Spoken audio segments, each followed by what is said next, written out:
National चौकको गेटभित्र भीममल्लको टाउको गयो, get लड्यो। भीममल्लकी श्रीमतीले भीममल्लको रगत छाप लाएर प्रताप मल्लको दरबारको ढोकामा यो मुलुकको हित चानेको अवस्था सबैको यस्तै होस् भनेर सती गइन्। राजा ज्ञानेन्द्र बरु राजतन्त्र विरोधी होला नि, तर हेमविक्रम सिलवाल राजतन्त्र विरोधी होइन। हेमविक्रम सिलवालको छाती रौँ रगतमा राज संस्था सहितको प्रजातन्त्र छ। परम्परागत शक्तिलाई ध्वस्त गरियो। अब अदालत ध्वस्त हुँदैछ। अदालतपछि पालो नेपाली सेनाको। तपाईँहरू भद्रकालीमा राइफलमा तेल लाएर गिटार बजाएर नबस्नुहोस्। देश गुमेसी घुम्यो, देश गुमेसी घुम्छ। न्यायालयमा न्यायमूर्तिप्रति जुन किसिमको रचौली गरिरहेछ यो देशको लागि हितकर होइन। चरमबद्ध आक्रमण भन्छ यसलाई। पश्चिमाहरूका दलालहरू यहाँ सक्रिय छन्। पश्चिमाको डिजाइनमा अब न्यायालय ध्वस्त गर्ने, नेपाली जनतालाई न्यायप्रतिको वितृष्णा फैलाउने, जनता बीचमा चाहिँ लडाइँ गराउने, जातीय दङ्ग भड्काउने, क्षेत्रीय दङ्ग भड्काउने, अनि नेपाललाई चाहिँ हाइटी, सुडान, लाइबेरिया बनाउने भने अब नेपाली सेनाले भद्रकालीमा बसेर ठुलो हेर्ने होइन। अब विकल्प छैन। सेना हेरेर बस्नु मिल्दैन। यसले गर्छ कि त्यसले गर्छ कि कसले आदेश दिन्छ भनेर बस्ने होइन। मुलुक र जनताप्रति अप्ठ्यारो परेको बेलामा गर्नको लागि खडा गरिएको सेना हो। खर्च छैन माग, तर झुट बोलेर नखा भनेको छ मलाई हजुरबाले। सञ्चालित हो कि स्वचालित हो भने क्वेसन गरिबक्सेको थियो महाराजले। मैले भने म मन वचन कर्मले लागेको सरकार, मलाई लागेको कुरा भनेर मात्रै मलाई काट भन्छु। म मेरो भन्ने कुरा भन्छु, काट्न चाहिँ तिमीले पाउँछौ भनेर म उसप्रति कार्य पनि गर्दिनँ। 46 सालदेखि आज 32 वर्ष लाग्यो। 32 वर्ष मुलुकको चाहिँ उद्योग धन्दा कल कारखाना निजीकरणको नाममा ध्वस्त गर्ने, मुलुकलाई टाक पल्टाउने र हामी अन्तर्राष्ट्रिय जगतमा भिकारी लेबर 80-90 लाखको हाराहारीमा मध्यपूर्वमा चाहिँ हाम्रा युवा युवतीलाई बेचेर खान विवश भयो।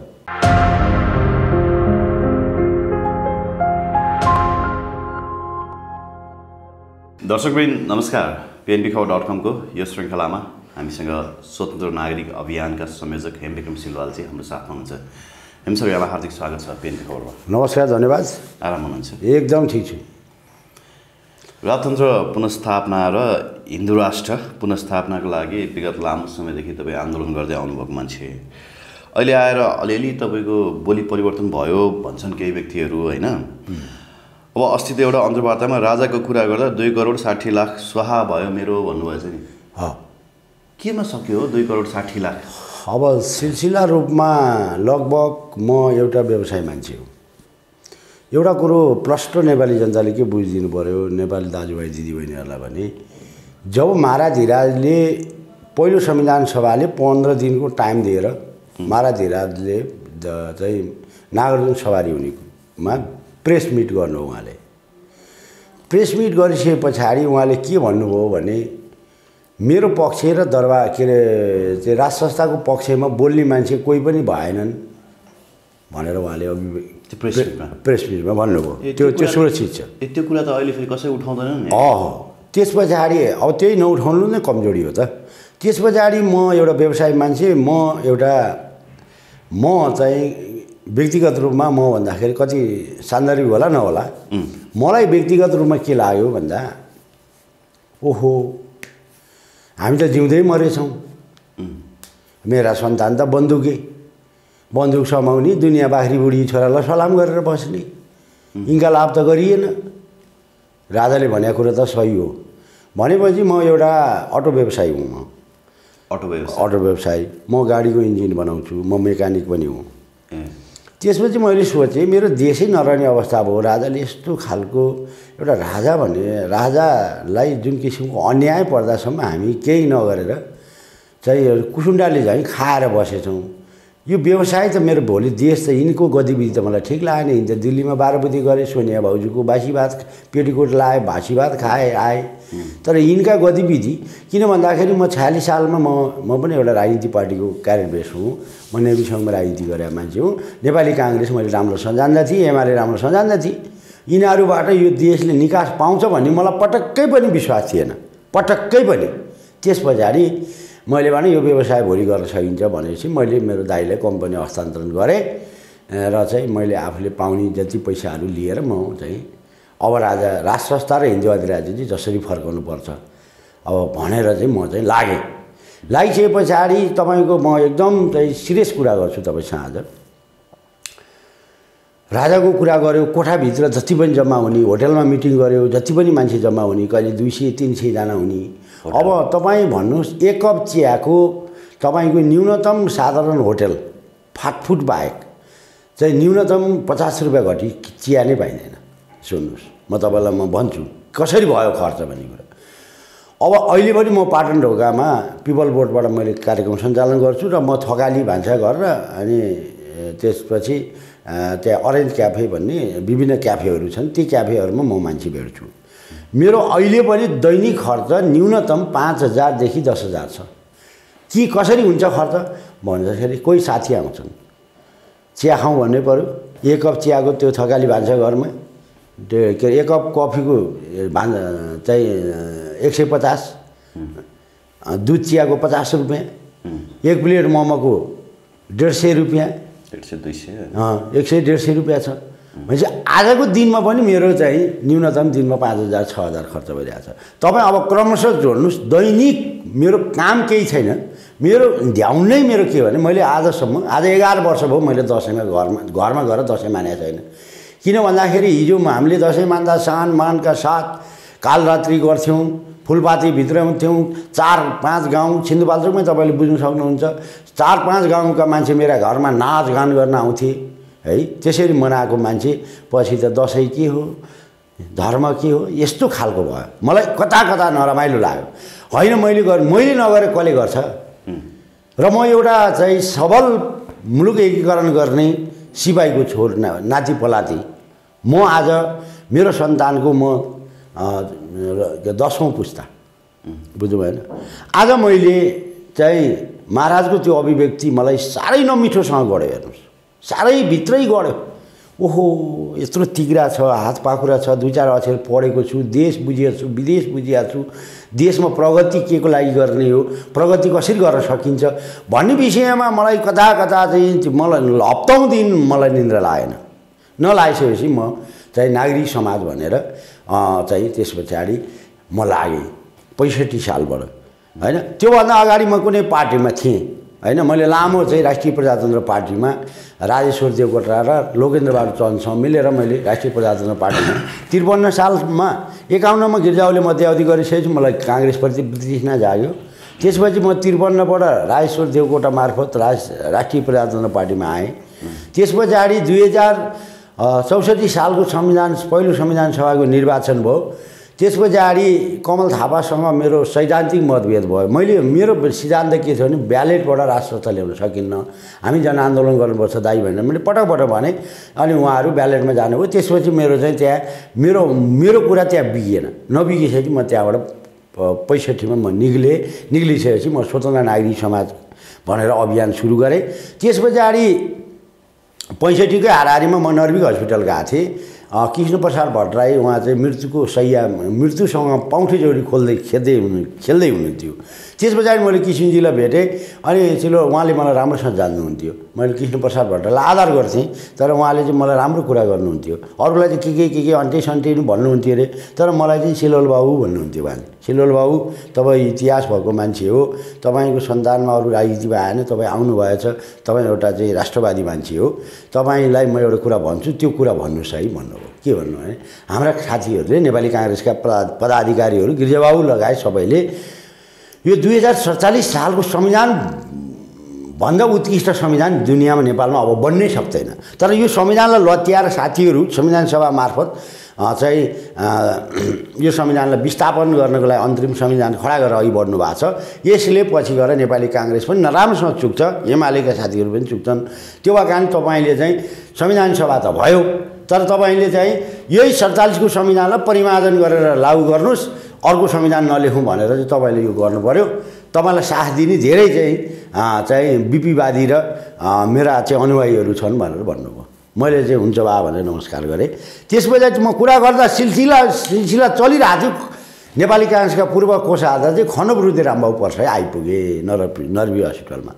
अनि कृष्ण प्रसादले हात समातेर रामबाबुको हातमा राखेर यो बाबु छन्, तपाईँसँग अलिकति हिजो पनि काङ्ग्रेसको लागि पर्दा गर्नुभयो, यो बाबुलाई चाहिँ काम लगाउने र तपाईँहरू सङ्गठित भइदिनु भयो भने यो बाबुले काम गर्छ भनेर पछि रामबाबु परसाईको चिनजान मेरो त्यहाँ भयो। त्यस पछाडि मैले चाहिँ अब चाहिँ अलिकति बल पाएँ। त्यस पछाडि म निरन्तर त लागेँ। अहिले दैनिक खर्च भइरहेछ मेरो। मैले यो कुनै गफ गरेको होइन, तपाईँ आफै पनि सोध्नुहोस्, तपाईँ एउटा सञ्चार माध्यमको चाहिँ लामो पत्रकारिता गरेको मान्छे, तपाईँ घर छोडेर बाहिर निस्किसकेपछि स्पेसल पिसाब फेरेको 5 रुपियाँ 10 रुपियाँ, लोकल पिसाब फेरेको 5 रुपियाँ, स्पेसल टोयलेट गरेर 15 रुपियाँ तिर्नुपर्छ नेपालमा। घरबाट निस्किएपछि है तपाईँ आफू हेर्नुहोस् है, मैले पाइ हिसाब गर्छु। संसारको अरू कुनै देशमा छैन, कहीँ छैन, नेपालमा मात्रै। तपाईँ घरबाट बाहिर निस्किएपछि बरु खाना पाइएला नपाइएला, तपाईँलाई समस्या भनेको पिसाब फेर्ने र टोयलेट बस्ने। यसको लागि चाहिँ तपाईँले पैसा सुरक्षित गोजीमा राख्नु भएन भने आफ्नै प्यान्टमा दिशा गर्नु र आफ्नो प्यान्टमा पिसाब फेर्नुको विकल्प छैन नेपालमा। यो कुरा सत्य हो नि, एकदमै सत्य। त्यो भएको कारणले मैले यथार्थ बोल्छु। जिन्दगीमा मेरो हजुरबाले के भन्नुभएको छ मलाई भने, तँ भोग खाइस् भने भोग लाग्यो भने खर्च छैन माग, तर झुट बोलेर नखा भनेको छ मलाई हजुरबाले। यदि तैँले झुट बोलेर नैतिक बेचेर खाइस् भने तँलाई मैले क्षम्य गर्ने छैन, मेरो हजुरबाले भनेको। र मेरै हजुरबाको कारणले गर्दाखेरि म चाहिँ आर्मीमा जागिर नखाएको। अब दुनियाँ चाहिँ यो इन्कलाबको युग हो।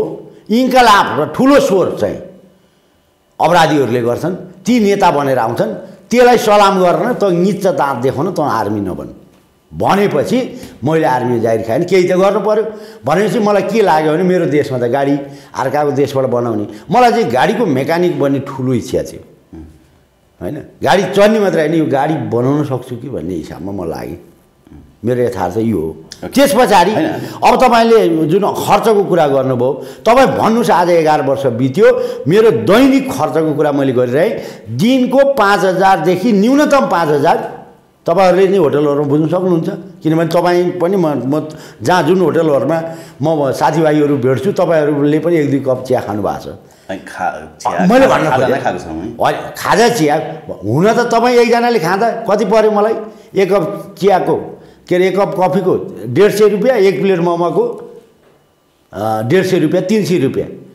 अब मैले यो कुरा गरिरहँदा दाइले 1 कप चिया र 1 प्लेट मोमो खाए पनि मिडियामा भन्यो भन्ने कुरा आउला। तर मैले उदाहरण दिएको है। तपाईँ जस्तो त म दिनमा त 50 जना मान्छे भेट्छु, फेरि मैले मात्रै कफी, उनीहरूलाई मात्रै कफी खाऊ नि, मैले भर्खर खाएँ होइन, दाइ नखाने भए त म नि खान्न। लगभग म आफूले मात्रै उहाँहरूसँग खाँदाखेरि मैले पनि दिनमा 20-25 कप कफी या चिया, कालो चिया खाँदो रहेछु। भनेपछि तपाईँ भन्नुहोस् एउटाले तिर्दाखेरि कति पैसा हुन्छ? त्यो भएको कारणले मैले यथार्थ कुरो गरेको हो। मलाई कोहीसँग यो फेरि मैले चाहिँ यो कसैसँग चाहिँ मैले यति खर्च गरेँ, मलाई पैसा असुल उपर हुनु पऱ्यो मैले भनेको होइन। मैले किन मलाई के लाग्यो भने मैले नगरे कसले गर्ने भन्ने हिसाबमा लागेँ। तर खर्च भएको कारण यो हो। यो कुरो अब चाहिँ अभियान गर्ने, राजनीति गर्ने जो मान्छे पोलिटिक्समा छ होइन, त्यसले बुझ्नु पऱ्यो होइन। तर प्रश्न चाहिँ कहाँ आयो भने अब सालाखाला हिसाब गर्दाखेरि 1 करोड 50 लाखको हाराहारीमा खर्च भयो, लगभग सक्यो। अहिले लगभग मलाई अहिले मैले तत्काल तिर्ने हो भने तपाईँको मिडियामा म भन्छु, यो अब यो कुरा नि निस्किसकेपछि यो कुरा नि भन्नुपर्छ। अहिले चाहिँ म लगभग 7-8 लाख रुपियाँको चाहिँ सबैको मैले चुक्ता गर्नु पऱ्यो। 7-8 रुपियाँ ऋण पुगिसक्यो। बुवालाई बा मलाई चाहिँ ऋण ला भनेको, अब त्यही तर गैरी खेतमा तेरो भागमा कति अंश पर्छ बेच खा, भाइहरूले त तँलाई दिन्न भने त अब मैले यताउति आफन्तहरूलाई भनेर मेन्टेन गर्ने प्रयासमा छु। 7-8 लाख रुपियाँ फेरि ऋण पुगिसक्यो। मेरो क्यास थियो मसँग 2 करोड 67 लाख रुपियाँ पैसा थियो मसँग। त्यो पैसा अहिले सक्यो। अहिले मेरो खातामा तपाईँको चाहिँ 4वटा बैङ्कमा मेरो खाता हो। तपाईँको नेपाल बैङ्क के अरे नेपाल बैङ्कमा छैन, कृषि विकास बैङ्क, वाणिज्य बैङ्क, तपाईँ सिद्धार्थ बैङ्क, यो ठुला बैङ्कहरूमा मेरो खाता हुन्। एटिएम छन् मेरा, ती एटिएमहरू पनि मैले थन्काएँ। अब पैसै नभए एटिएम के बोक्नु, खाता बन्द छैन। 11 वर्ष अगाडि त्यो 2 करोड 67 लाख रुपियाँ कतै यसो जग्गामा कुनै केही होइन, त्यतातिर मेरो गएन। म गरे भए चाहिँ आज होइन, मलाई त्यो छैन, सलाम ठोक्नु पर्थ्यो नि। नाइ, मलाई त्योतिर ध्यानै मन मस्तिष्कै गएन। जुन मारा धिराजको जुन अभिव्यक्तिको कुरा गरेँ नि, मलाई असाध्यै गढ्यो। आज पनि मलाई त्यही मनमा त्यही पोलिरहेको छ। मैले मारा धिराजको दर्शन भेटमा नि भने, सर उहाँले मलाई क्वेसन गरिबक्सेको थियो, चिलवल बाबु तपाईँलाई किन चाहियो राज संस्था भन्नुभयो। मैले भने सरकार तपाईँ राम्रो हुनुहुन्छ, गोरो हुनुहुन्छ, निचा हाँस्नुहुन्छ भनेर राज संस्था भनेको होइन सरकार। मैले मेरो देशको स्थायित्वको लागि, जस्तै बडामारा धिराज पृथ्वीनारायण शाह सरकारबाट एकीकरण भयो यो मुलुक, त्यसपछि त्यसको थाती रहेका कामलाई बहादुर शाहले पुरा गरिबक्स्यो। मौकाप्रस्त जनताको पक्षमा त्रिभुवनले प्रजातन्त्रको पक्षमा लडे र प्रजातन्त्र त ल्याइबक्स्यो। दलले चाहिँ आफ्नो खालको रोइलो देखाए रत्तेउली देखाएछ। महेन्द्र सरकारबाट दलमाथि प्रतिबन्ध लाउन बाध्य भइबक्स्यो। त्यसपछि 19 सालको संविधानपछि जनताको पक्षमा हैन, जनताको पक्षमा भूमि सुधार लगाइदिबक्स्यो, पूर्व पश्चिम राजमार्ग बनाइबक्स्यो, 5 विकास क्षेत्रको औद्योगिकरण गरिबक्स्यो, तपाईको चाहिँ नेपालमा आफ्नै मुद्राको सुरुवात गरिबक्स्यो, न्यायालयको व्यवस्था गरिबक्स्यो, लोकसेवाको व्यवस्था गरिबक्स्यो, हवाई अड्डाको चाहिँ आफ्नो सुरुवात गरिबक्स्यो। त्यो कारणले ती कुराहरू हरेक कुराहरूबाट सरकार त एउटा राष्ट्र अध्यक्षको भूमिकामा रहने हो, तर हामी जनताको छोरोले नै राजकाज गर्ने हो। तर त्यो कुरामा नेपालको प्यालेस जहिले पनि स्वतन्त्र रह्यो र जनमुखी रह्यो र नेपालको प्यालेस भनेको तपाईको चाहिँ लोकसम्मतिमा चल्यो। त्यो कुरामा म प्रभावित थिएँ। तर हिजो प्यालेस रहिरहँदा मैले कहिले पनि दरबारमा चाहिँ मलाई यो चाहियो ऊ चाहियो भन्न म कहिल्यै नै आइनँ र भोलि पनि आउँदिनँ। तर कारण के हो त भन्दाखेरि अहिले म चाहिँ देशमा चाहिँ जुन हिसाबमा निषेधको राजनीति भयो त्यो भएको कारणले गर्दाखेरि प्रजातन्त्रको लागि महाराज धिराजको चाहिँ वंशजले जुन किसिमको चाहिँ जनताको पक्षमा निर्णय भयो त्यो कुरामाबाट म प्रभावित छु। त्यो कारणले मैले राष्ट्र संस्था भनेको सरकार, म मल्टिपार्टी डेमोक्रेसीमा पनि विश्वास गर्छु। राष्ट्र संस्था र प्रजातन्त्र एक अर्काका परिपूरक हुन् भनेर मैले महाराज धिराजलाई मैले जाहेरी गरेको हुँ। त्यो भएको कारणले गर्दाखेरि तपाईँ सञ्चालित हो कि स्वचालित हो भने क्वेसन गरिबक्सेको थियो महाराज धिराजले। मैले भने म मन वचन कर्मले लागेको सरकार, मलाई कसैलाई देखाउनको लागि मैले राजनीति गरिरहेको छुइनँ। मैले जवाब दिएको छु महाराज धिराज। मैले त्यो भएको कारणले मलाई कसैसँग मलाई बोल्न डर लाग्दैन। मलाई अहिले भर्खर मलाई कसैले हत्या गर्छ भने मैले भनेको कुरा मलाई लागेको कुरा भनेर मात्रै मलाई काट भन्छु। म मेरो भन्ने कुरा भन्छु, काट्न चाहिँ तिमीले पाउँछौ भनेर म उसप्रति कार्य पनि गर्दिनँ। होइन सुन्नु न, जस्तो अब अहिले होइन राजा ज्ञानेन्द्रको अभिव्यक्ति आइसके पश्चात यो उत्साहजनक जुन माहौल सिर्जना भएको छ, त्यो माहौल सिर्जना हुँदै थियो। अब तपाईँ फेरि 2 करोड 60 लाखको हिसाब निकाल्न थाल्नुभयो। यो त छोरो पाउनु कहिले भोटो सिलाउनु अहिले भने जस्तो भयो नि। अहिले तपाईँको होइन एउटा कुरो हिसाब मागिहालौँ होइन, हिसाब मागेको होइन, मैले यस्तो क्या प्रसङ्ग निस्कियो तिम्रो योगदान के किन लाग्यो भनिसके पछाडि मैले त भन्नु पऱ्यो नि त। मैले गरेको कुरालाई मैले नभनेर के अर्काले भनिदिनु पऱ्यो। एक कप चिया खाने हिँडिदिने मात्रै गरेर त भएन नि त यार। एक कप चिया त खान ठुलो कुरा गर्ने सिलुवाले भनेर हुन्छ, भनिदिनु पऱ्यो नि त।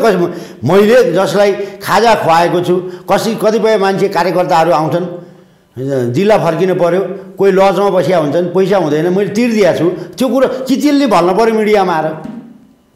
अनि म अन्यायमा परिरहेको छु। यहाँ सुन्नुहोस् न, अन्याय पनि के अरे म माथि हुनु अनि अन्याय सहनु पनि अपराध हो होला नि। त्यो कारणले मैले अभिव्यक्त गरेँ। अझै म 2-5 करोड रुपियाँ म अंश लिएर बुवासँग अंश लिँदैछु, म घर जाँदैछु, म बेचेर अझै गर्छु खर्च। किनभने राष्ट्रको लागि गरेँ मैले। मलाई भोलि मन्त्री होला प्रधानमन्त्री होला, मलाई यो किन नेपालमा त मन्त्री र प्रधानमन्त्रीलाई त मान्छेले यसो देख्यो भने त थुक्नु हाले। सम्मानित पद थियो नि हिजो। ओहो मन्त्री वडा अध्यक्ष भयो अरे, गाउँ पञ्चायतको प्रधान पञ्च अरे, ओहो लामबद्ध प्रधानमन्त्रीलाई नमस्कार गरेँ, मेरो आँखाले देखेको छु। कुरो बुझ्नु, आज कसको इज्जत छ भन्नुहोस् त मलाई। यहाँ आज सडकमा प्रहरीको आइजिबी हेर्ने भने है यो किन हिँडेछ भन्छ। सम्मान छ यहाँ, न्यायालयको हालत हेर्नु छैन। हामीले नैतिक धरातल गुमायौँ। मैले मेरो लडाइँ के हो भने कसले पद पाउँछ होइन, क्वालिटी र क्वान्टिटीको आधारमा, दक्षताको आधारमा, कार्यक्षमताको आधारमा काम दिनु पर्यो। अब प्रजातन्त्रको नब्ज थियो। देशमा कसले नयाँ योजनाहरू ल्याउँछ। कृषिमा क्रान्ति कसरी गर्ने, हरियो वन नेपालको धन बन्यो। आज के अवस्थामा छौँ हामी? कृषि प्रधान देश बन्यो, आज हामी के छौँ? त्यो भएको कारणले एउटा पञ्चायतलाई उदाहरण दिन्छु म। पञ्चायतमा राजा महेन्द्रको टाइममा महेन्द्र सरकारले पढ्न पाउनु भएन। उहाँले गीता पढेको भरमा, चाँडैकै पढेको भरमा 5 विकास क्षेत्रको अवधारणा ल्याइबक्स्यो। 5वटा विकास क्षेत्रमा चाहिँ औद्योगिकरण गरिबक्स्यो। आज हामीले के गर्यौँ त? आज 31 वर्ष यसको दोषी म पनि होला, पञ्चायत विरुद्ध ढुङ्गा हाने म बेको पनि हुँ।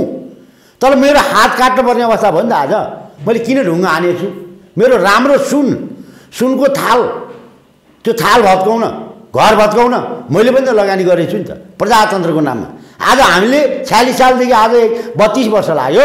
32 वर्ष मुलुकको चाहिँ उद्योग धन्दा कल कारखाना निजीकरणको नाममा ध्वस्त गर्ने र मुलुकलाई टाट पल्टाउने र हामी अन्तर्राष्ट्रिय जगतमा भिकारी लेबर चाहिँ 80-90 लाखको हाराहारीमा मध्यपूर्वमा चाहिँ हाम्रा युवा युवतीलाई बेचेर खान विवश छ। यही खोजेको हो, प्रजातन्त्र यही हो। म चलाइदिन्छु क्या देश, यो देश म बनाइदिन्छु भने मैले धेरैवटा मैले मिडिया साथीहरूलाई भने, धेरैवटा मिडियामा मैले इन्टरभ्यू दिएँ। तपाईँकोले सबैभन्दा रेगुलर त म तपाईँ कहाँ बोलिरहन्छु, तपाईँले मलाई भन्नुहुन्छ सिलवालजी यो बिग्रियो त्यो बिग्रियो, तपाईँ चाहिँ के गर्नुहुन्छ भने म यो देशको प्रधानमन्त्री भने यो गर्छु त भन्न पाउनु पर्दैन मैले? होइन, पाउनुपर्छ। अनि फेरि तपाईँले मेरो त हत्या हुनसक्छ भनेर पनि त्यही अन्तर्वार्तामा भन्नुभएछ, त्यो चाहिँ के हो खास कारण? के हो भन्दा मैले उदाहरण दिएको। अनि कसले गर्छ सिलवालको? यहाँ सुन्नुहोस्, यो देशमा हेर्नुहोस्, म उदाहरणसहित भन्छु, हत्या हुन सक्छ, इमान्दारको हत्या हुन सक्छ नेपालमा, त्यो भीममल्ल हो, त्यो भीमसिंह थापा हो। भीमसिंह थापाको सामान्य सुको चाहिँ गल्तीले गर्दा भीमसिंह थापाको मृत्यु कसरी भयो त्यहाँ इतिहास पल्टाएर हेरौँ।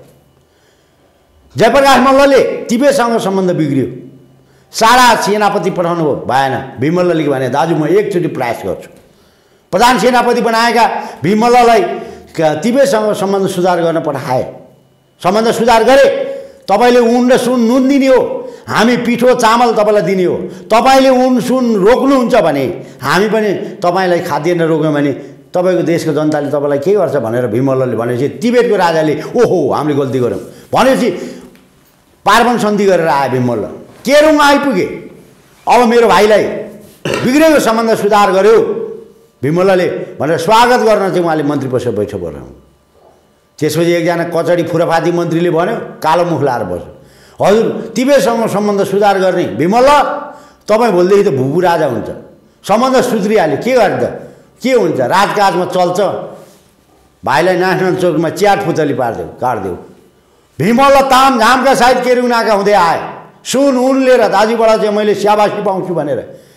उनले भने मैले स्याबासी पाउँदा मेरो श्रीमतीले नि देखोस् भनेर श्रीमतीलाई पनि पछि लाएर ल्याए।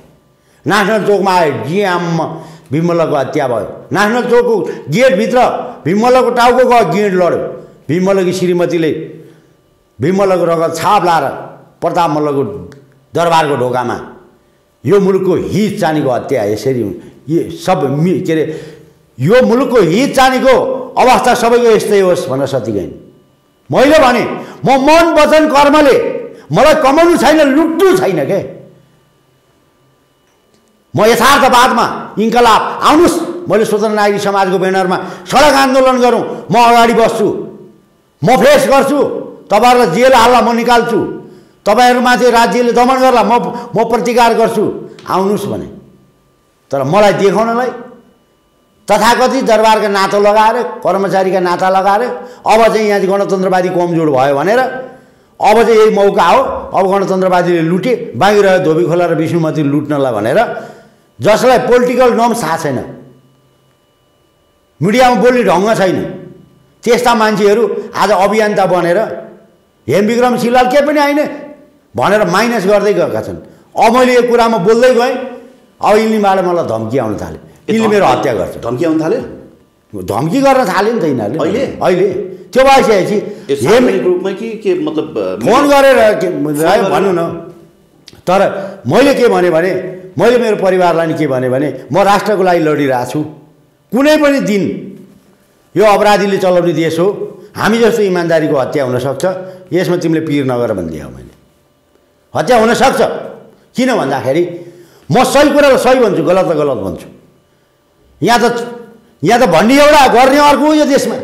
आज हेर्नुहोस् डेमोक्रेसी भनेको के हो? घाँस बाँस स्वास्थ्य शिक्षा रोजगार शान्ति सुरक्षा हो। आज नेपाली कङ्ग्रेस प्रजातन्त्रको कुरा, मार्क्सवादी पार्टीको कुरा गरेर कहिले थाक्दैन। 2033 सालमा अन्तर्राष्ट्रिय बुझे, 8 वर्ष जेल परे, 8 वर्ष प्रवास बसे बिपी कोइराला। विदेशीहरूले दुनियाँ कान फुके, तर बिपी कोइरालाले के बुझे भने होइन म विदेशीको लैलैमा होइन, म देशको राष्ट्र अध्यक्ष भनेको राजा हो। यो नेपाल भनेको पृथ्वी बडा महाराज पृथ्वीनारायण शाहको नेतृत्वमा एकीकरण भएको मुलुक हो। त्यो भएको कारणले राजाहरूलाई हटाउनु भनेको सिक्किम जसरी सिद्धियो त्यसै गरी नेपाल सकिन्छ। त्यो भएको कारणले डेमोक्रेसी नभए केही फरक पर्दैन, बिपी नभए केही फरक पर्दैन, काङ्ग्रेस नरहे केही फरक पर्दैन। नेपालको स्थायित्वको लागि राष्ट्र संस्था चाहिन्छ भनेर उहाँमाथिको त्यत्रो चाहिँ के अरे फाँसीकोसम्म फसेला भएको मुलुकमा उनले चाहिँ 2033 सालमा राष्ट्रिय मेलमिलापको नीति लिएर आए। राजनीतिमा युगो गर्ने होइन, विचार र सिद्धान्तको आधारमा, दर्शनको आधारमा तपाईँ र मेरो बिचमा चाहिँ वाद विवाद हुन सक्छ। दर्शनको आधारमा कार्यकर्ता बन्लान्, तर राष्ट्रको लागि गम्भीर हुनु पर्यो। त्यो भएको कारणले मैले बारम्बार के भने म नेपाली काङ्ग्रेसलाई पनि विनम्रपूर्वक आग्रह गरिरहेको छु, तपाईँहरू बिपीको लाइनमा आउनुहोस्। नेकपा एमालेलाई म आग्रह गर्छु, तपाईँहरू मदन भण्डारीका कुरा गरेर मदन भण्डारीलाई भजाएर खाना मात्रै पछि नपर्नुहोस्। मदन भण्डारीले किन बहुदलीय जनताको बहुदलीय जनवाद भने त्यहाँ आउनुहोस्। किन 2047 सालको संविधानमा हस्ताक्षर गरे निर्मल लामाले, नेकपा माओवादीका नेता पूर्व प्रधानमन्त्री पुष्पकमल दाहाल, डाक्टर बाबुराम भट्टराईले पनि मेरो आग्रह, तपाईँहरू यो नगरोस्। 2047 सालको संविधानमा अब फर्किनु विकल्प छैन। जुन संविधान म तपाईँलाई म उदाहरण साथ भन्न सक्छु, जुन संविधान अन्तर्गत गिरिजाप्रसाद कोइरालाले एक सूत्री एजेन्डा गरे शेरबहादुर देउवाले विघटन गरेको प्रतिनिधि सभा पुनर्स्थापना भयो। तर पुनर्स्थापित संसदले, जसले संसद पुनर्स्थापना गर्ने हैसियत राख्थ्यो, त्यसैलाई निषेध गरियो र देशलाई धरानिरपेक्ष गराइयो। तर राजाद्वारा संसद पुनर्स्थापना असंवैधानिक हो भने मैले आज भनिरहेको छु। म मेरो कुराबाट काहीँ पनि विचलन छैन। म कालोलाई कालो भन्छु, सेतोलाई सेतो। शेरबहादुर देउवाले विघटन गरेको प्रतिनिधि सभा, कार्यकारी प्रधानमन्त्रीले विघटन गरेको प्रतिनिधि सभा, सर्वोच्च अदालतको रिट पर्यो। गिरिजाप्रसाद र तत्कालीन एमालेका महासचिव माधव नेपालले रिट हाले। सर्वोच्चको फुल बेन्चले के निर्णय गर्यो भने ताजा जनादेशमा जाऊ भनेर फसेला गर्यो। सर्वोच्च अदालतले फसेला गरेर पुनर्स्थापित हुँदैन भनेको संसद विभिन्न षड्यन्त्रबाजी गरेर राजाको कान फुकेर राजालाई बेकुफ सूचना दिएर राजाद्वारा संसद पुनर्स्थापना गर्नु असंवैधानिक हो। मैले त्यतिखेर दर्शन भेट मागिरहेको थिएँ, दर्शन भेट पाइनँ। मैले दर्शन भेट मागिरहेको थिएँ, सरकार सर्वोच्च अदालतलाई सोधनी होस् है भन्नको लागि राजालाई मैले भेट्न खोजिरहेको थिएँ।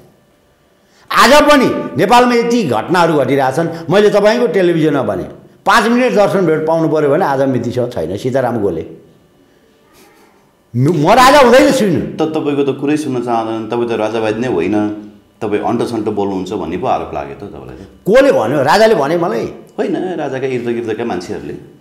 हेमविक्रम सिलवाल सुन्न मन पर्दैन रे उहाँहरूलाई। हेमविक्रम सिलवाललाई विरोध गरेर हिँड्ने मान्छे राजावादी पनि हुन सक्दैन, हिन्दूवादी हुन सक्दैन। तपाईँको टेलिभिजनमा च्यालेन्ज। राजा ज्ञानेन्द्र बरु राजतन्त्र विरोधी होला नि, तर हेमविक्रम सिलवाल राजतन्त्र विरोधी होइन। च्यालेन्ज साथ ल टुणी खेल्न बहस गरौँ, ल खुलाम बहस गरौँ, ल कतिवटा क्वेसन प्रश्न गर्ने। हेमविक्रम सिलवालको छाती रौँ रगतमा राज संस्था सहितको प्रजातन्त्र छ। म डेमोक्रेसी पनि मान्छु, राजा पनि सँगै लिएर हिँड्छु। म जे भन्छु त्यही बोल्छु, जे गर्छु सही गर्छु। मलाई लुट्नु छैन। दुत्रो भात खानको लागि राजनीति गरे मान्छे हो। मैले भोलि उद्योग खोलेँ भने तत्काल मेरो फ्याक्ट्री लन्च भएको दिन 200 जनाले रोजगार पाउँछ। त्यहाँबाट मैले कार्य व्यवस्थापन क्षेत्र अधिकार बढाउँदै गएपछि मैले 1000 जनालाई जागिर म सजिलै दिन सक्छु। त्यो खुबी भएको मान्छे हुनु। यहाँ कहिले खरदारमा जागिर दिएला, कहिले सिपाही बनाइदिएला भने हिँडेको मान्छे होइन। म हिजै सामन्तीको बच्चा। आज मलाई सामन्ती भने न काङ्ग्रेसले छोड्छ न एमाले कम्युनिस्टले छोड्छ। मेरा भाइ भतिजाहरू भिखारी भइसके, तर सामन्तीको बच्चा भने काम पनि दिँदैन। अति भुइँचालो आयो, पाल लिएर गए। तपाईँ त धनी मानिए रे, तपाईँलाई के को पाल चाहिन्छ अरे? धनीको चाहिँ घर भत्किया छैन। धनीको मेरो त 13 जना मऱ्यो भुइँचालोमा, मेरो परिवारको भूकम्पमा। पीडा छ, पीडित छु। जसको सानो उनीको झुपडी भत्क्यो होला, मेरो त ठुलो बिल्डिङ ढल्यो नि त। मेरो नि त नाश भएको छ नि। अनि मलाई फेरि भुइँचालोमा पनि सामन्ती भन्ने, त्यो ट्याग किन नहटे? यदि म सामन्ती हो नि, यो देश मैले चलाउनु पर्छ। सामन्तवाद के हो? जनताको पक्षमा के गर्छ हेमविक्रमले? त्यो हो नि। जीवन लाग्यो बोलेर भएन। या तथाकथित भुइँफुट्टा राजावादीहरू। हिजो हेमविक्रम सिलवालले रामबाबु परसाईलाई 2065-66 सालमा रत्नपाहाडमा सत्याग्रह गर्न लिएर आउँदाखेरि मुखमा गम्छाले मुख छोप्ने कालो चस्मा र छाता उडेर हिँड्नेहरू आज हेमिग्राम सिलवालको लोकप्रियता सहन नसकेर हेमिग्राम सिलवाललाई तास्ने र खुइलाउने हिँडेको छ। कुकुर भुक्दै गर्छन्, हात्ती लम्किन्छ भाइ। तपाईँहरू त राष्ट्र संस्था र हिन्दू राष्ट्र पुनर्स्थापना गराउन भन्दा पनि आरएसएसको अखण्ड भारत योजना चाहिँ लाई पूर्णता दिनको लागि पर्नु भएको छ, आरएसएसको त्यो योजना अनुरूप चाहिँ काम गरिरहनु भएको छ भन्ने पनि आरोप लागेको छ। मेरो कुनै पनि विदेशीसँग आजसम्म साँठगाँठ छैन। मेरो चाहिँ कहिलेकाहीँ दर्शन भेट्दिया बेला राजासँग हुन्छ, राजनीतिक पार्टीका पदाधिकारीसँग हुन्छ। मैले आजको मितिसम्म नेपालमा राजा र हिन्दू हुनुपर्छ भनेर कुनै पनि विदेशीसँग मैले अहिलेसम्म बसेर चिया खाएको छैन। तर आरएसएस फन्डेड राजावादीहरू पनि छन् नि, तपाईँलाई थाहा छ नि। त्यो ममा सम्पर्क नभएको कुरामा म उडन्ते कुरा चाहिँ गर्दिनँ। प्रमाण नभइकन तपाईँको मिडियाहरूमा बोल्दिनँ। मैले भने मलाई प्रमाण चाहिन्छ। नेपालका राजावादीहरू गएर होइन, मलाई प्रमाण चाहिन्छ। गयो होला नि, को कहाँ गयो होला नि, होइन फोटै छ नि। अहिले म फोटोको भरमा त हेर्नुहोस्, अहिले फोटो त हेरेर मिस गरेर के भन्छ जो उनीहरूले आफ्नो सामाजिक सञ्जालमा हालेको फोटो तपाईँलाई होइन। त्यो त मान्छे एकजना राजेश्वर देवकोटा कहाँ आउँथे, एकजना साथी, नाम नलिदिउँ, मान्छेको व्यक्तिगत चरित्र हत्या नगरौँ, तर उदाहरण मात्रै दिन्छु। टोनी बिलेरसँग जोडिया फोटो लिएर आएछन्। अनि त्यहाँबाट राजेश्वर देवकोटाले होइन बाबु, यो मान्छेले थानकोट देखाएको छैन, टोनी बिलेर कहिले भेटेछ भन्छ कि।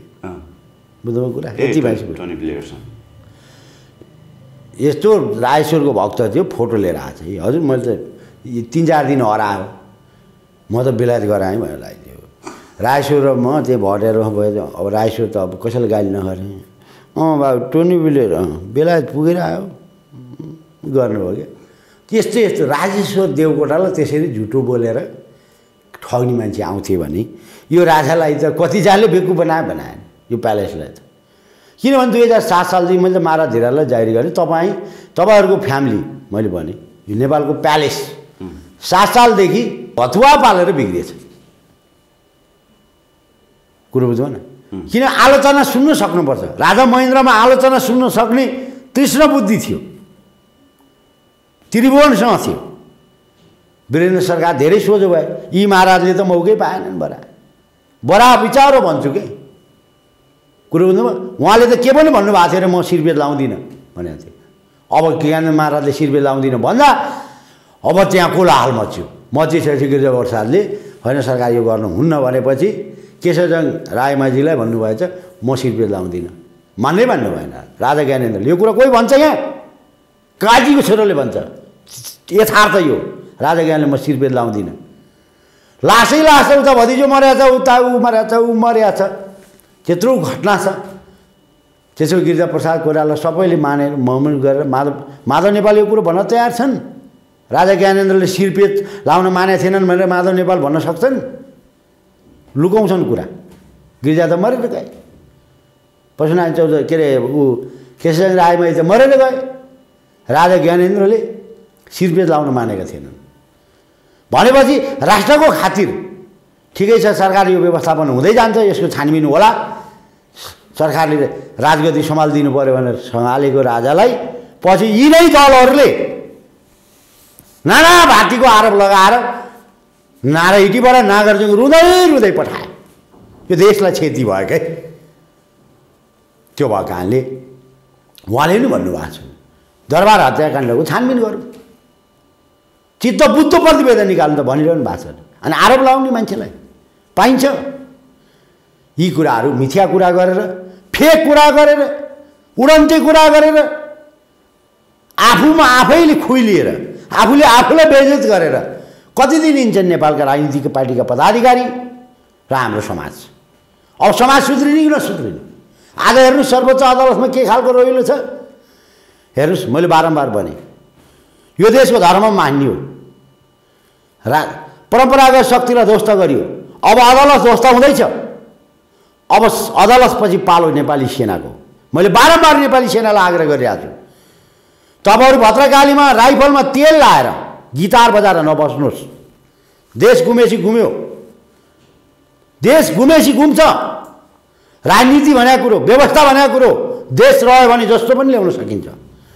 जर्मनमा हिटलर जस्ता नै आए, नेपालमा जङ्गबहादुर जस्ता पनि आए। आज उत्तर कोरियामा किम जोङ जस्ता नि छन्, चीनमा सिपिङ जिङ जस्ता नि छन्, भ्लादिमिर पुटिन जस्ता पनि रसियामा छन्, मोदी जस्ता पनि भारतमा छन्, तर देश भने सर्वोपरि हो। पहिला हामी नेपाली, पहिला हामी गोर्खाली, अनि त्यसपछि राजनीति पार्टी आउँछ। अस्ति भर्खर सुडानमा त कु भयो होइन? अब नेपाली सेनाले हस्तक्षेप गर्नुपर्छ। आज जुन हिसाबको सर्वोच्च अदालतमा रत्याउली चलिरहेछ नि, सम्मानित सर्वोच्च अदालतका प्रधान न्यायाधीश चोलेन्द्र शमशेरको विरुद्ध जुन किसिमको रत्याउली देखाएको, आज एक हप्तादेखि रत्याउली चलिरहेछ। न्यायालयमा न्यायमूर्तिप्रति जुन किसिमको रत्याउली गरिरहेछ, यो देशको लागि हितकर होइन। यो चरमबद्ध आक्रमण भन्छ यसलाई। तथाकथित दलालहरू, पश्चिमाहरूका दलालहरू यहाँ सक्रिय छन्।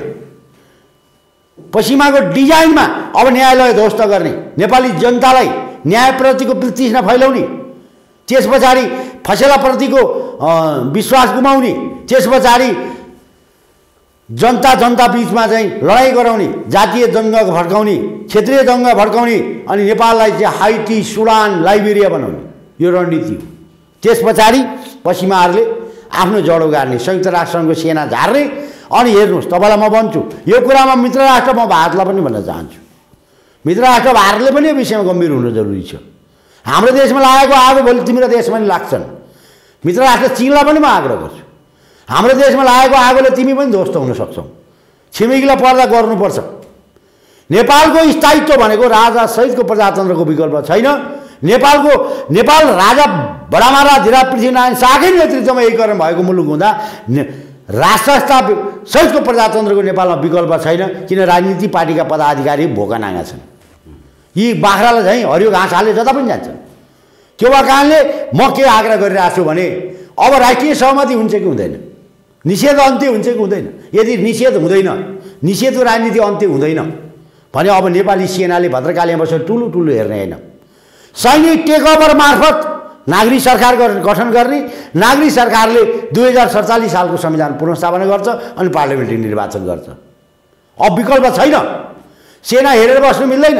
भोलि न्यायालयको विरुद्ध अब सर्वोच्च अदालतमा जुन किसिमको रत्याउली चलिरहेछ, यो रत्याउलीको अन्त्य हुनुपर्छ। अब सेना यसले गर्छ कि त्यसले गर्छ कि कसले आदेश दिन्छ भनेर बस्ने होइन। राष्ट्रको लागि घेरा, मुलुक र जनताप्रति अप्ठ्यारो परेको बेलामा गर्नको लागि खडा गरेको सेना हो। कसैको ससुराली जान भदैनी सालीको गाला चिमट्न खडा गरेको सेना होइन। आज यही गर्दा गर्दा नेपाल प्रहरीको बदनाम गरियो, भयभरका प्रहरी आइजिबीहरूलाई जेल हालियो। आदेश दिने गृहमन्त्री पुँठो हल्लाएर हिँड्ने, आइजिबी र चाहिँ यसै डिआइजी जति जेल भर्ने, चाहे सशस्त्र होस् चाहे जनपद। भोलि आज अदालत सकियो, अब चाहिँ पालो सेनाको हान्छन् यिनले। त्यो भएकाले मैले विनम्रपूर्वक के आग्रह गर्छु भने हामी प्रजातन्त्रमा विश्वस्त हुनुपर्छ, मानवाधिकार सुरक्षित हुनुपर्छ, प्रेस स्वतन्त्र सुरक्षित हुनुपर्छ। अब हामी नेपालीलाई प्रजातन्त्रको पाठ कुनै पनि विदेशीले सिकाउनु पर्दैन। मुलुक कसरी चलाउनुपर्छ हामीलाई थाहा छ। हस् हेमविक्रमजी, यहाँलाई एकदम धेरै धन्यवाद दिन चाहन्छु समय संवादको लागि। धन्यवाद। यहाँसम्म बोलाउनु भयो, दुई चारवटा कुरा राख्ने मौका दिनुभयो। निषेधको राजनीति अन्त्य होस्। हामीले देश जीवन्तकाल चिरकालसम्म जीवन्त राख्नको लागि सबैले सोच्नुपर्छ, राष्ट्रप्रति समर्पित हुनुपर्छ भन्दै बिदा हुन्छु। जय गुरु गोरख।